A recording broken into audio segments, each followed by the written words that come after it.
سود کس نے حرام کیا؟ اللہ نے۔ سور کس نے حرام کیا؟ اللہ نے۔ شراب کس نے حرام کی؟ اللہ نے۔ بڑا دیندار بنا پھرتا ہے، شراب تو نہیں پیتا، سور نہیں کھاتا، سود کھاتا ہے۔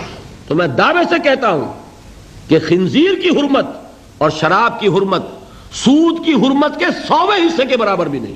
الربا 70 جزءا، سود کے گناہ کے 70 حصے ہیں۔ ایسروہا، اس میں سب سے ہلکا حصہ اس کے مساوی ہے، ان ينكح الرجل امہ، کہ کوئی شخص اپنی ماں سے زنا کرے۔ اب آپ کیلکولیشن لگا لیجئے، کیا سور کے کھانے پر اللہ کی طرف سے اعلان جنگ آیا ہے؟ کیا شراب کے پینے پر اللہ کی طرف سے اعلان جنگ آیا ہے؟